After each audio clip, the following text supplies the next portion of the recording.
एक शहर में राजा सोम और उनकी बहुत ही सुंदर रानी अनुष्का रहते थे।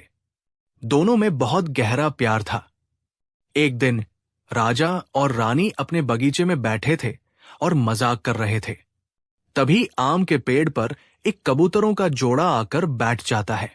अचानक राजा और रानी की नजर उन पर पड़ती है। दोनों कबूतरों को देखकर राजा अपनी रानी से पूछते हैं, हे प्यारी रानी, क्या तुम बता सकती हो कि ये दोनों नर हैं या मादा? राजा के इस तरह पूछने पर रानी कहने लगी, महाराज, आप कैसी बातें करते हैं? जोड़ा तो हमेशा नर और मादा का ही होता है। इनमें से एक नर है और दूसरी मादा।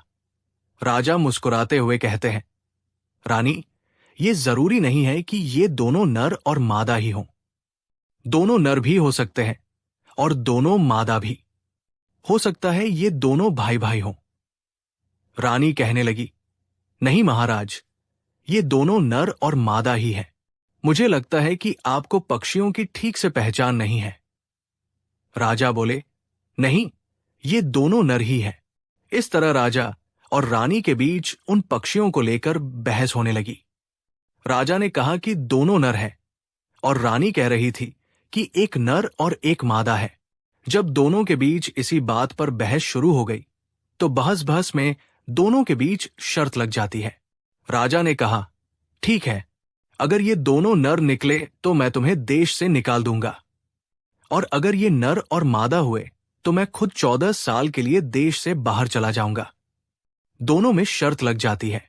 राजा ने तुरंत एक शिकारी को बुलाया और उससे कहा, तुम इस पेड़ पर बैठे इन दोनों पक्षियों को अपने जाल में फंसाओ।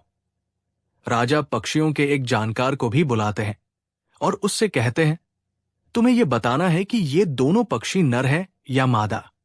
उसने कहा, ठीक है महाराज। इधर शिकारी अपना जाल बिछाकर उन दोनों पक्षियों को पकड़ लेता है। रानी अनुष्का जानती थी कि ये दोनों पक्षी नर और मादा है।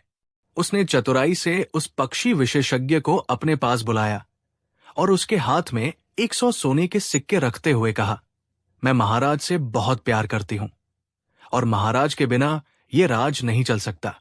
इसलिए मैं चाहती हूं कि शर्त में तुम राजा को ही जिताओगे। अगर मुझे वनवास होता है तो महाराज राजपाट ठीक से चलाते रहेंगे, और अगर महाराज 14 साल के लिए वनवास चले जाते हैं तो ये राज बिना राजा के हो जाएगा। और कहते हैं कि जिस राज का कोई राजा नहीं होता वहां अराजकता फैल जाती है। राजा का डर न होने के कारण चोर, डाकू प्रजा पर अत्याचार करने लगते हैं।